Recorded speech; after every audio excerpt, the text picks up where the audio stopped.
In 1989, two scientists believed they had discovered a way to create limitless clean energy, right on a tabletop. If true, it could have changed the entire world. Clean power, no pollution, and endless possibilities. But just a few weeks later, everything collapsed. This is the true story of an energy experiment that promised too much, and how excitement turned into controversy. Meet Martin Fleischmann and Stanley Pons, two electrochemists at the University of Utah. They were trying something bold, producing energy through a small glass cell filled with heavy water and a piece of metal called palladium. Their idea?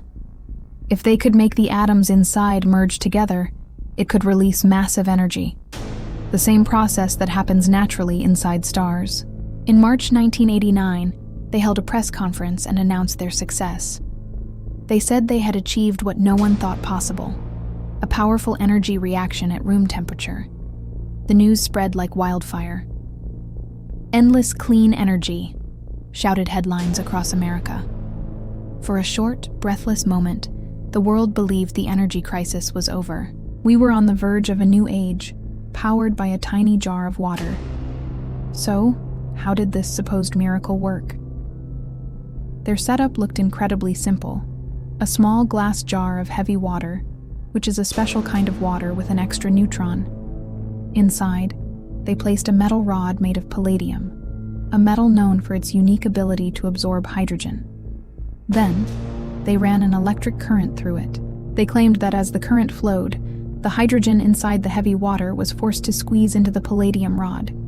It packed in so tightly that the atoms were forced to join together, or fuse.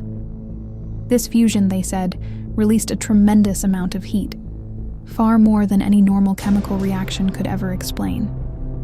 If that was true, it meant they had unlocked something revolutionary, a doorway into limitless, clean power.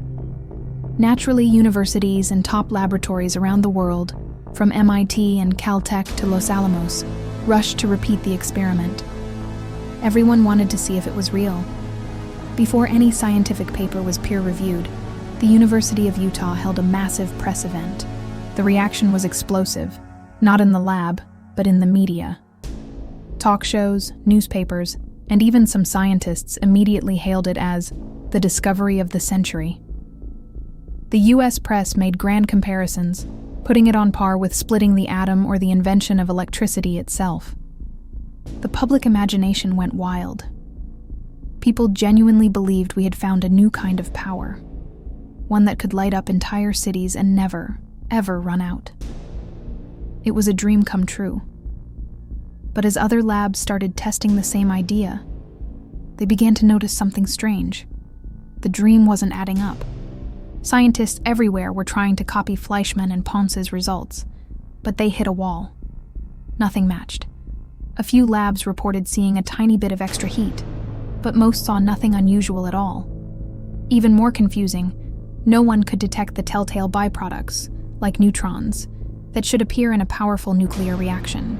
If fusion was happening, there should have been evidence, but there was none. Research teams double-checked everything: the type of palladium, the purity of the water, the electric current, but still, no proof. The results just couldn't be replicated. By the end of the year, top research groups, including powerhouse institutions like Caltech and MIT, published reports showing no solid evidence that the reaction was real. The dream of endless clean energy began to fade. Fleischmann and Pons became famous overnight, and then, just as quickly, they became scientifically isolated. Some in the community accused them of rushing to the media before confirming their data, a major breach of scientific protocol. Others believed they had simply made a measurement mistake, misinterpreting their own results. The term cold fusion became synonymous with junk science. Still, a few researchers didn't give up entirely. They continued to investigate quietly under new names, like low-energy nuclear reactions. Even decades later, small, dedicated groups of researchers, and even some space agencies, have revisited the idea. While none have ever confirmed the original sensational claims, The curiosity has never completely disappeared. So what was it? A simple misunderstanding? A scientific illusion? Or perhaps an idea that was just too early for its time? The story of cold fusion shows us something powerful about science itself. It reminds us that excitement can often run faster than evidence, and that even the smartest people can be swept up in a wave of hope. But it also proves that failure is not the end. It's an essential part of discovery. Even when bold ideas don't work out the way we expect, they often spark new questions and push us down new paths.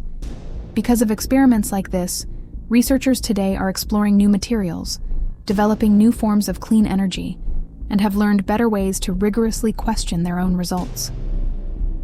Sometimes, chasing the impossible is what leads us closer to what is truly possible. The world didn't get infinite clean energy that day, but we got something just as important. A powerful reminder that progress comes from asking bold questions and rigorously testing the answers. If you enjoyed this story about science, discovery, and its unexpected lessons, hit that subscribe button and stay curious, because next time, we're exploring the flying car that never quite took off. Thanks for watching.